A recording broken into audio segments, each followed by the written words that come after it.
Poltergeist is a show about memory and the past, about nostalgia and loss.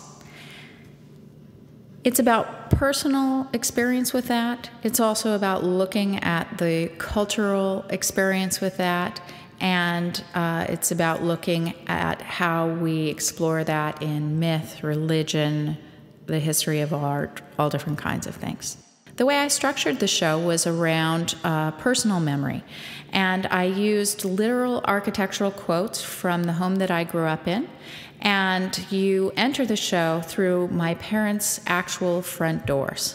Some of the important pieces are, as you walk in, there's a huge tree covered in black velvet that's been hand-tailored onto every branch. There's a flock of glass birds that scatter over the branches, and the whole thing rises from a dish of salt harvested from the Great Salt Lake. This piece in particular references a personal memory, but also is expanded with references to Sargent's Madam X.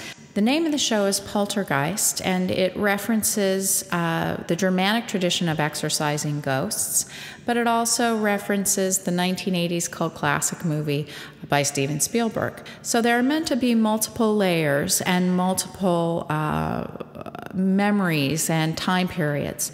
There are also sculptures, paintings, installation, film, and there are references to nature, architecture, man-made things, natural things.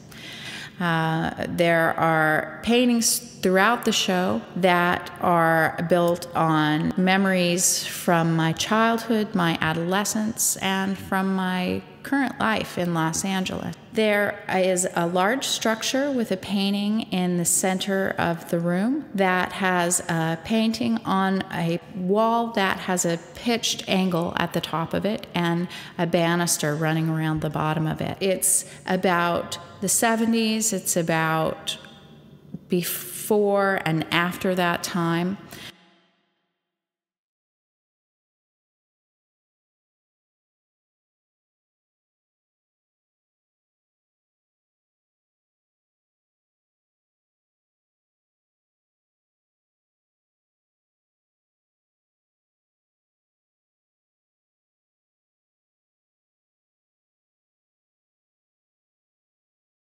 The oven is multi-layered in reference. It's an avocado green oven from the 70s. It looks very much like the oven that I grew up with. It's also a reference to the oven in Hansel and Gretel. I think it brings up immediately ideas of burning books, but then you're sort of stopped short and you think, well, it's baking books. And I think of the oven as a metaphor for my mother in some ways, protecting this intellectual life which she gave me.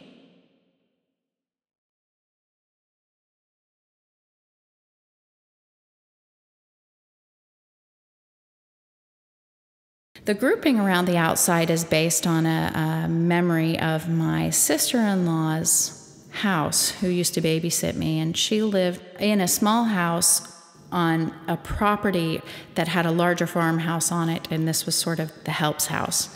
And out her back door was a big cornfield. And she used to send me out the back door to run through the cornfield. And it was the first sort of completely abstract, physical, ecstatic moment that I remember clearly. And I remember being confused and ecstatic and just wholly in my body. And I wanted to recreate that. In general, the show is meant to be evocative of my past, but is intended to be open and a portal for inference and for examination of our cultural history.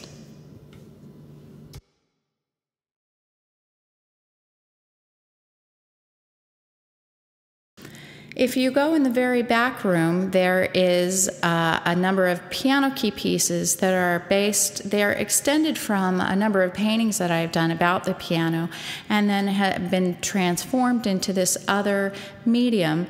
And one of the pieces is called Clair de Lune, and it is the first three measures of the piece Clair de Lune. I took the actual notes that make up those measures out of the piano keyboard and created another sculpture.